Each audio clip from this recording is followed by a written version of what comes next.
Hai, balik lagi di Putri Story.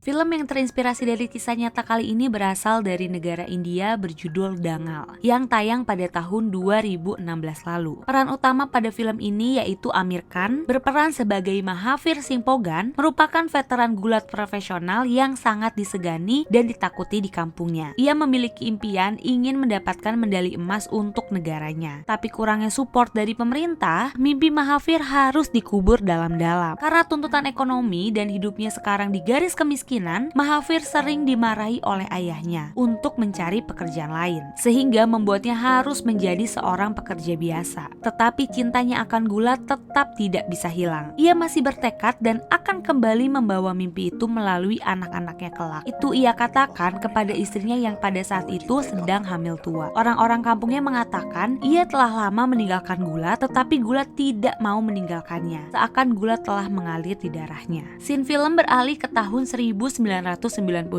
Mahavir sedang menonton pertandingan gulat di TV kantornya. Ia kecewa karena para atlet gagal mendapatkan medali emas. Ia mengatakan itu bisa terjadi dikarenakan kurangnya support dari pemerintah. Tiba-tiba karyawan baru datang dan mematahkan perkataannya. Ia juga menantang Mahavir kapan-kapan harus bergulat dengannya. Mahavir pun langsung menerima tawaran tersebut. Kantor pun dibuat menjadi arena gulat oleh karyawan lainnya. Di awal, laki-laki itu memberikan gertakan kepada Mahavir dengan gaya meledek. Namun kesombongan itu hilang dengan sekali bantingan yang dilakukan oleh Mahavir.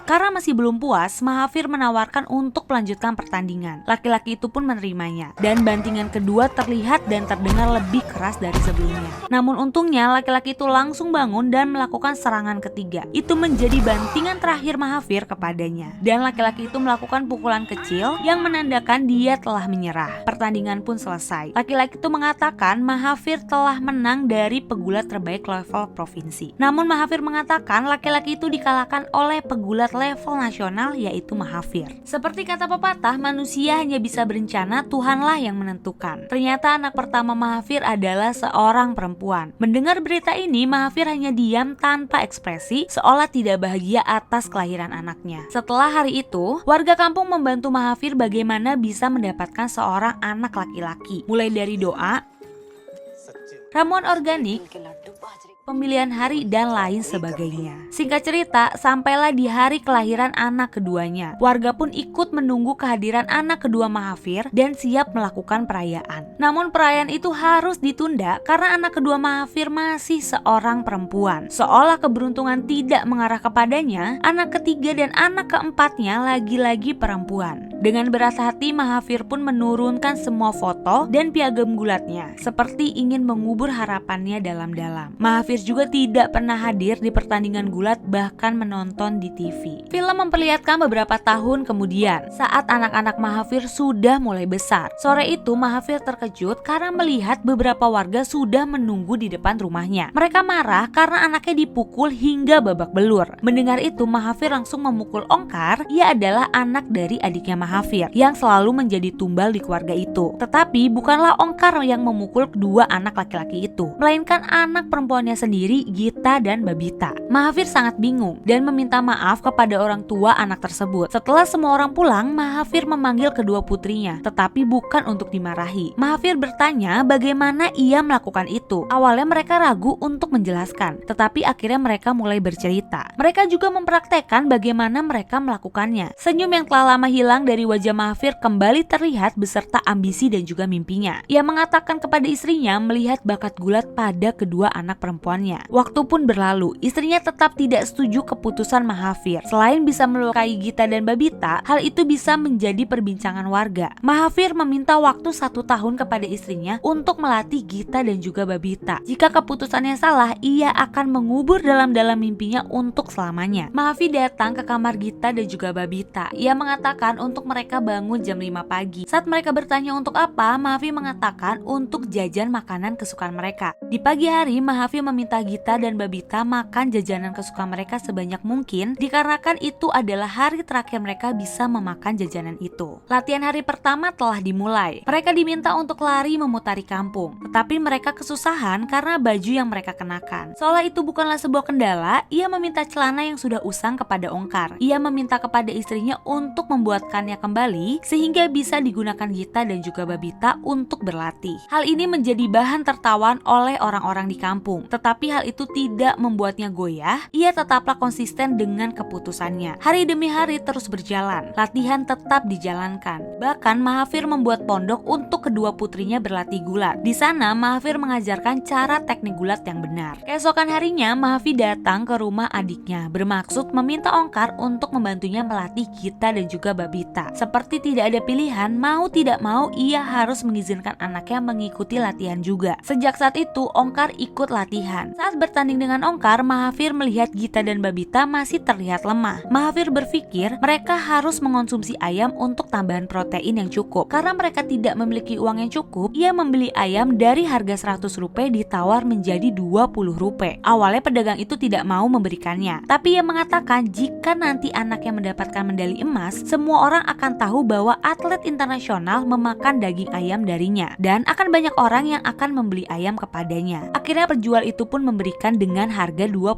rupiah. Menu makanan malam itu pun berubah menjadi daging ayam. Semua warga kampung bergosip dan mengatakan mereka hilang akal. Yang banyak orang tahu perempuan tugasnya hanyalah di dapur, bukan menjadi pegulat. Olakan itu bukan hanya kepada Mahafir dan istrinya, tetapi juga kepada Gita dan Babita. Gita dan Babita memberanikan diri untuk mengatakan kepada ayahnya. Mereka mengatakan bahwa latihan yang diberikan sang ayah membuat mereka tertidur di kelas dan mereka dapat olokan dari banyak teman-temannya. Tetapi Mahafir tidak melihat itu sebagai sebuah masalah. Tidak menyerah, Gita mengatakan rambut mereka jadi rusak karena harus terkena lumpur saat berlatih. Tetapi siapa yang menyangka alasan itu malah membuat hal buruk untuk mereka. Keesokan harinya Mahafir memaksa untuk memotong rambutnya mereka. Tidak peduli putrinya terus memohon sambil menangis, rambut Gita dan Babita pun tetap dipotong sependek mungkin. Setelah kejadian itu, Gita dan Babita sangat marah. Mereka mencoba memberontak dengan cara lain, yaitu mengatur ulang settingan alarm ayahnya sehingga membuat ayahnya bangun kesiangan dan melewati waktu latihan. Tidak itu saja, mereka diam-diam merusak lampu di pondok latihan gulat. Tidak sampai di situ, cedera mereka jadikan alasan. Bahkan saat latihan mereka pura-pura tidak memiliki tenaga. Di sana mereka sudah merasa menang untuk membohongi ayahnya. Malam itu Gita dan Babita datang ke pesta pernikahan temannya bernama Sunita. Di sana mereka sangat senang karena mendapatkan kebebasan karena tidak ada latihan yang menyebalkan. Tetapi malam itu tidak seindah yang mereka bayangkan. Ketika semua orang sedang berjoget, Mahafir datang dengan sangat marah. Ia langsung menampar Ongkar.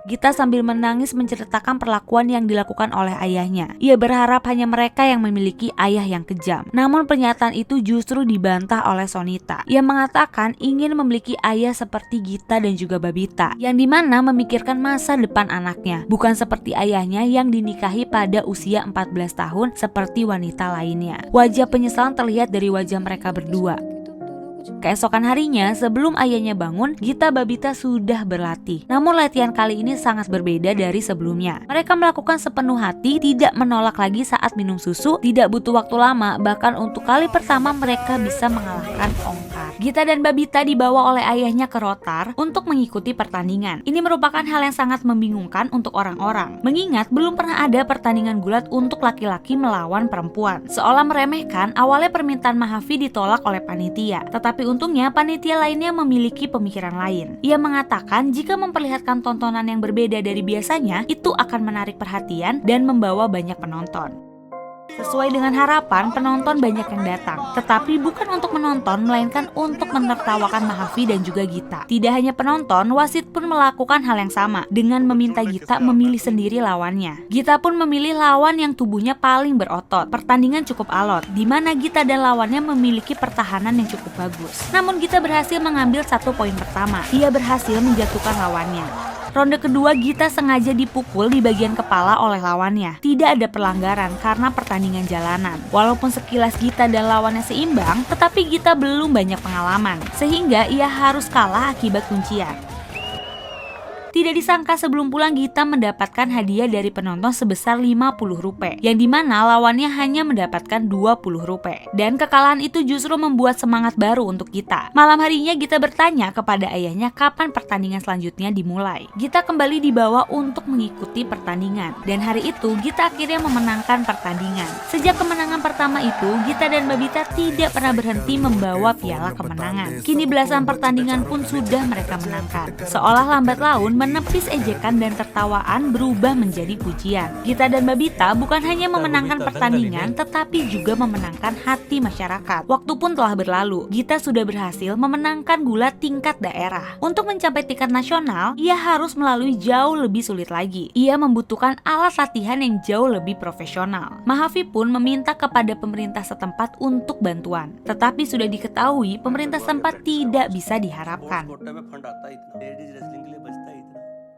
Mahavi tidak putus asa, ia menyusun kasur kapuk dan menyusunnya sebagai matras. Ia langsung mengajarkan Gita cara bergulat dengan matras. Mahavi pun langsung mencontohkannya. Dengan siapa lagi kalau bukan Ongkar. Singkat cerita, sampailah di hari pertandingan gulat nasional tingkat junior. Gita dengan mudahnya mencetak poin dan mengalahkan lawannya. Mengingat ia biasa berlatih dan bertanding dengan laki-laki bahkan besarnya 2 kali lipat darinya. Gita pun menduduki juara 1 tingkat nasional. Kemenangan ini bukan hanya untuk Gita tetapi untuk ayahnya juga. Saat ini Gita telah menjadi atlet gulat senior. Ternyata ambisi Mahavi belum sepenuhnya terwujud. Ia meminta Gita memberikan emas untuk negaranya India. Tetapi atlet tingkat nasional harus datang ke NSA, National Sport Academy. Wajib dilatih langsung oleh pelatih nasional. Dengan terpaksa, Mahavi mengantarkan putrinya ke sana untuk berlatih. Pelatih di sana meminta semua atlet melupakan teknik latihan, pola makan, dan juga kebiasaan yang dilakukan sebelumnya. Mahavi datang ke pelatih tersebut dan mengatakan bahwa ialah yang melatih Gita selama ini. Pelatih itu pun tidak memperdulikannya dan malah kesal dengan memanggil nama Gita begitu kerasnya di depan ayahnya dan juga koleganya. Mahavi pun diusir secara halus. Ia pun pulang dengan rasa kesal dan tidak yakin akan masa depan anaknya di sana. Namun siapa sangka di sana Gita banyak teman dan hal baru yang tidak pernah ia rasakan di kampung. Kini ia dapat menonton, berjalan-jalan dan bebas melakukan apapun. Serta Gita pun telah memanjangkan rambutnya. Film memperlihatkan aktivitas antara Gita dan juga Babita. Di sisi lain terlihat perbedaan antara Babita yang masih di kampung sedang sibuk berlatih oleh ayahnya. Sedangkan Gita sibuk bersenang-senang dengan teman-temannya. Bukan hanya itu, panggilan telepon dari ayahnya pun sudah tidak menarik lagi untuknya. Itu pun telah berlalu, Gita pun pulang ke rumah untuk mengabarkan pertandingannya di Australia. Ia bercerita kepada ayahnya memiliki teknik dan strategi baru dalam bergulat. Ia juga mengatakan bahwa pelatihnya merupakan orang yang sangat hebat. Sore itu terlihat Babita sedang melatih anak-anak desa bergulat. Gita mengatakan kepada Babita itu adalah teknik gulat yang lama. Ia pun mengajarkan bagaimana cara teknik bergulat yang baru. Mahavi melihat kejadian itu. Ia meminta Gita menunjukkan teknik bergulat yang baru. Saat sedang menunjukkan tekniknya yang baru, Gita malah dibanting oleh ayahnya. Tidak terima dengan hal itu, dengan arogannya Gita meminta pertandingan ulang. Ia melakukannya dengan teknik baru dan ayahnya dengan teknik lama. Karena sudah tua dan tidak memiliki kekuatan yang seperti dulu, Mahavi pun dipermalukan di sore itu oleh anaknya sendiri.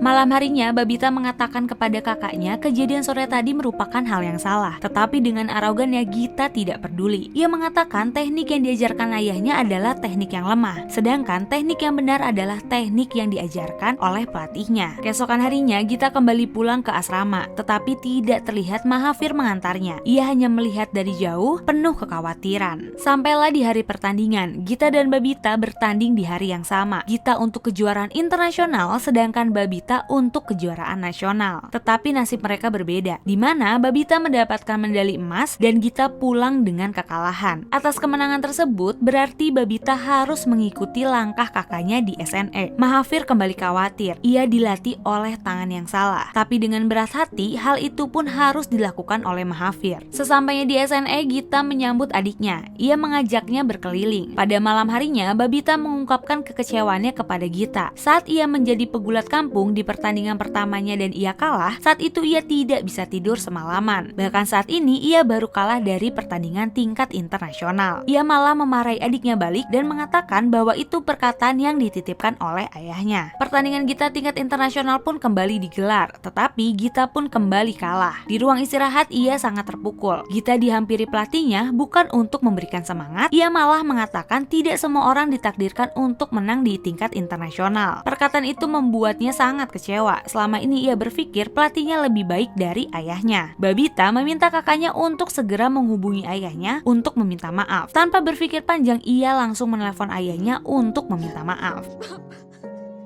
Hari itu diawali Gita dengan memotong pendek rambutnya dan juga semangat untuk berlatih kembali. Hari itu tepat 6 bulan sebelum kejuaraan internasional. Pelatih memintanya untuk berlatih di kelas bawah yaitu 51 kg. Karena menurutnya ia tidak bisa menang di kelas 55 kg. Gita pun menolak. Tetapi pelatih meminta untuk asistennya menjaga pola diet Gita sehingga bisa bertanding di 51 kg. Gita langsung menelpon ayahnya. Tanpa berpikir panjang, Mahathir langsung mengambil keputusan untuk tinggal di dekat asrama Gita selama 6 bulan ke depan. Ayahnya menyusun strategi untuk melatih kembali kedua putrinya dengan mencuri-curi waktu. Karena hal tersebut, Gita dan Babita selalu datang telat di latihan dan berat badan Gita tidak pernah turun yang membuat pelatih menjadi curiga. Gita menelpon ayahnya dan Mahathir pun datang ke SNE. Ternyata pelatihnya mengadukannya ke komite dan meminta Gita dan Babita diadili. Karena terus dipojokkan, Mahathir akhirnya mengatakan itu semua bukan salah putrinya tetapi salahnya. Ia menceritakan perjuangan kedua putrinya, mulai dari ejekan orang-orang, hinaan, kehilangan masa kecil, bertarung dengan laki-laki, itu semua mereka lakukan demi mendapatkan medali emas untuk negaranya. Mereka pun diminta untuk keluar oleh komite. Keputusan pun telah diambil. Gita dan Babita tetap bisa berlatih, tetapi Mahathir tidak boleh masuk lagi ke SNE. Tidak habis ide Mahathir, ia meminta Gita untuk memberikan video latihan Gita dan menyewa bioskop mini untuk memutar videonya. Setelah itu, ia catat untuk mengkoreksi. Setelah selesai, ayahnya akan menelpon Gita untuk memberitahu di mana letak salah dan juga solusi. Tibalah di hari seleksi, di mana Gita harus melawan teman seangkatannya untuk mewakili India. Semua itu bisa mudah dilalui Gita. Ia pun kembali mewakili India tingkat internasional. Hari pertandingan pun telah dimulai. Gita cukup gugup karena sudah pernah kalah 2 kali berturut-turut. Saat itu ia melawan negara Wales. Selama pertandingan, Wales memimpin poin. Gita kalah jauh. Tiba-tiba terdengar suara teriakan yang berasal dari podium penonton, yang ternyata itu adalah ayahnya. Sebuah kalimat sederhana yang ternyata membakar semangatnya. Gita pun akhirnya mendapatkan poinnya. Di ronde terakhir, Gita diminta untuk bermain bertahan oleh pelatihnya. Tetapi ayahnya kembali berteriak dengan mengatakan bermain menyerang. Gita pun mengikuti instruksi dari ayahnya dengan bermain menyerang. Di sana pelatih Gita sangat kesal. 20 detik terakhir, Gita berhasil membandingkan lawannya dan memenangkan pertandingan. Di pertandingan semifinal, Gita harus melawan pegulat asal Nigeria yang sudah memenangkan pertandingan sebanyak 2 kali. Di proses selama latihan, Gita kembali mendengarkan 2 arahan, baik dari pelatihnya maupun ayahnya. Kompetisi pun telah dimulai. Gita bermain sesuai arahan dari ayahnya dan itu berhasil membuat lawannya kesal, bahkan diberi pelanggaran karena bermain kasar. Tetapi pertandingan itu cukup alot karena terlihat hanya pertandingan menyerang dan juga bertahan, tidak seperti apa yang ayahnya katakan. Hingga serangan terakhir dari lawan dapat Gita manfaatkan untuk mencetak poin dan Gita pun unggul di ronde kedua. Ronde ketiga karena mereka saling mengunci hingga waktu habis. Akhirnya ditentukan dari lemparan koin, yang dimana salah satu mendapatkan cara bermain, bertahan atau menyerang. Gita mendapatkan posisi bertahan, tapi siapa sangka Gita berhasil menjaga keseimbangan dan berhasil membantingkan lawan. Poin pun dimenangkan oleh Gita.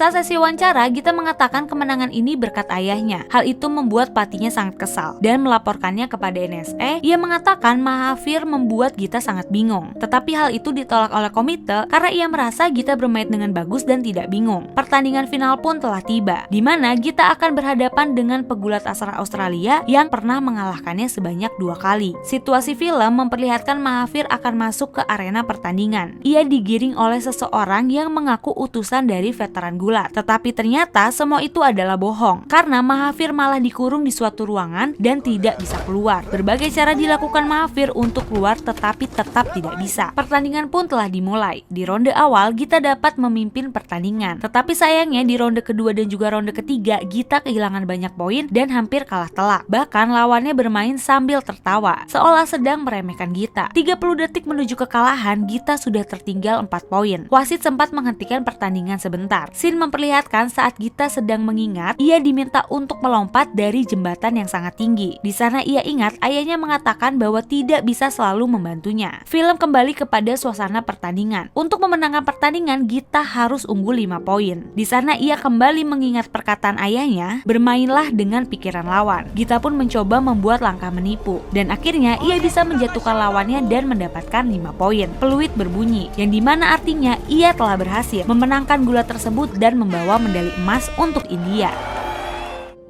Di sisi lain, Mahavi terus berdoa untuk Gita dan terdengar musik kebangsaan India yang menandakan Gita telah mendapatkan medali emas yang selama ini ia inginkan. Suasana haru pun terjadi saat Mahavi berhasil keluar dan menemui Gita. Gita pun bukan hanya membuat cita-cita ayahnya terpenuhi, tetapi ia berhasil merubah pola pikir perempuan yang ada di India.